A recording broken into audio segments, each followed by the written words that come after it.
Buenas noches, hoy vengo a hablarles sobre el Sistema Universal y Protección de los Derechos Humanos.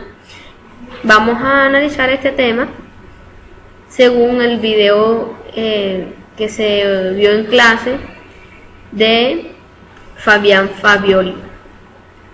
La explicación breve que él hizo, nosotros tomamos los conceptos más importantes y ahora los vamos a explicar. Esto, en concordancia, es la clase de Derecho Internacional Público y mi compañera Gladys San Martín, y quien va a presentar la exposición es Marvel Pacheco. Bueno, como dije desde el principio, vamos a hablar sobre el Sistema Universal de Protección de los Derechos Humanos.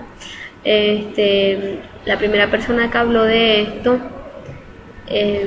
pensó hacerlo como algo para tildarlo, pero realmente esto no es así. Tampoco es para presentar un paradigma o algo por el estilo. Lo que realmente esto busca es una constante expansión, porque esto se da en muchos países a nivel mundial y pues no se sabe a dónde va a parar. Realmente esto es como algo que es caótico. Entonces, de ahí la importancia de analizar pues las dos fuentes más importantes en este sistema: la Organización de las Naciones Unidas y el Sistema Interamericano. De ahí que es un sistema universal, como lo venía explicando, debido a que consta de una expansión donde domina el caos. Entonces, de manera importante entenderlo para las explicaciones subsiguientes. De ahí que encontramos unos enfoques muy importantes en este sistema universal dentro de las organizaciones de las Naciones Unidas, es decir, de la ONU. Encontramos que estas pueden ser accesibles, reparadoras, eficaz y diferencial. Teniendo esto en cuenta, vamos a analizar unos estándares que se deben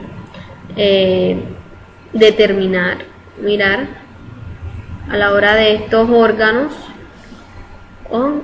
y tratados de los comités que lo conforman, según la rama o la independencia de la que se esté manejando en el momento y de la que se esté hablando.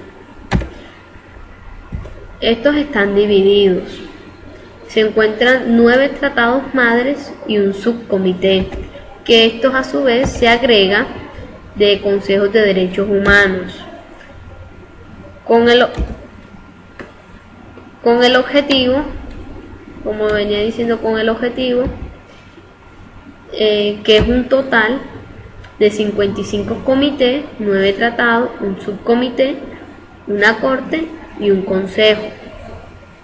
Por eso ellos tienen temas para todo: la vulneración, la violación, la trata de niños, la violencia de género, religión, los derechos vulnerados, atentando contra la propia dignidad del ser humano, y en cuanto a delitos de genocidio, entre otros. También se van a determinar, según la Corte Penal Interamericana, unos delitos, pero que estos a su vez harán unas veces denominadas de Tribunal Penal Internacional. ¿Esto qué es? Bueno, esto es una institución permanente que está facultada para ejercer una jurisdicción sobre las personas que hayan cometido unos delitos, unos crímenes y unas violaciones a derechos humanos, pero que estos sean de una magnitud muy grave, incluso que sean de lesa humanidad estos crímenes. De ahí que pueden entrar los de guerra y crímenes también de agresión. Entonces podemos decir que esta Corte Penal Interamericana recae sobre las personas que han cometido tales delitos y no sobre los estados. Entonces esta organización, ¿cierto?, consiste que, además, como veníamos hablando en el principio, los enfoques que muestra la Organización de las Naciones Unidas, es decir, la ONU, que es accesible, reparador, eficaz y diferencial, debemos entender el primero, que la accesibilidad a la cual esta se sobreentiende es de que se debe dar prioridad a la promoción, a la igualdad de las oportunidades a las personas con discapacidad. Entonces tenemos que entender que la accesibilidad es para todos, pero que se va a tener en un plano de igualdad dependiendo de las condiciones en que las personas estén. También encontramos que se habla de una justicia eficaz. Bueno, nosotros debemos entender ese término de justicia eficaz, que debe ser medida en los términos de una protección de esos derechos humanos y que no se debe limitar al plano de un cumplimiento solamente, sino teniendo en cuenta lo principal, que es la protección de unos derechos humanos. También hablamos de una justicia reparadora. Bueno, esto más que todo tiene que ver de que el daño sufrido que se le ha causado a esa víctima se le debe restituir a través de una indemnización, una rehabilitación, una satisfacción y una garantía de no repetición de ese hecho que la persona pues ha tenido que sufrir y ha tenido que vivir. Otra dimensión procesal como medio que posibilita la reparación son estos. De ahí que esta última obligación forma parte de forma parte general de que se le deben proporcionar unos recursos a estas personas. También tenemos que entender entonces ahora esa justicia diferencial. Bueno, si estamos hablando de que hay una justicia reparadora, que es el alcance de las tomas de decisiones de la Corte Interamericana de Derechos Humanos para hacer una reparación, unas rehabilitaciones y todo esto, es muy importante entonces analizar la justicia diferencial, que esto no se va a dar de manera igual entre las partes, según las condiciones que cada uno presente, ¿cierto? Así, de lo cual estuvimos hablando, que es muy importante.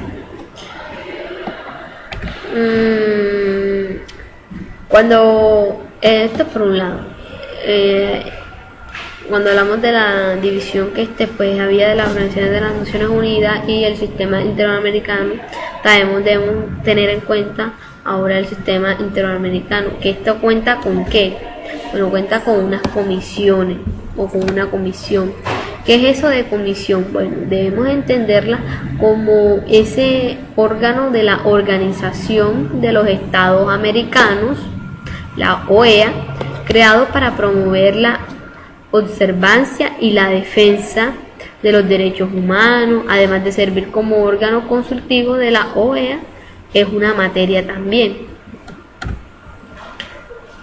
Y pues la Corte, entonces vamos a entender que la Corte Interamericana de Derechos Humanos es un órgano judicial de la organización de estos estados americanos que gozan de una autonomía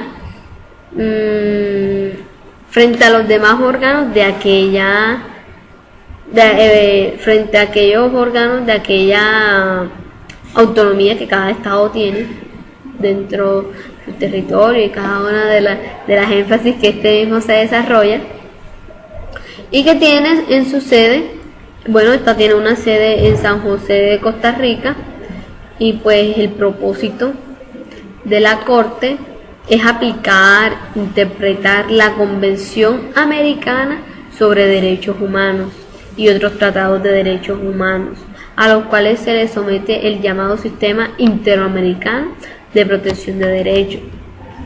Entonces, a tener en cuenta todos esos tratados, todos esos convenios que los países han ratificado con el fin de que se protejan los derechos humanos. Esta corte es muy distinta a los enfoques a la corte, a una corte o un consejo que de pronto es un poco más accesible cuando uno quiere llegar a la ONU. Pero las personas por lo general se inclinan por el sistema interamericano, pues ya que tienen el acceso a llegar a una corte y pues es más reconocido.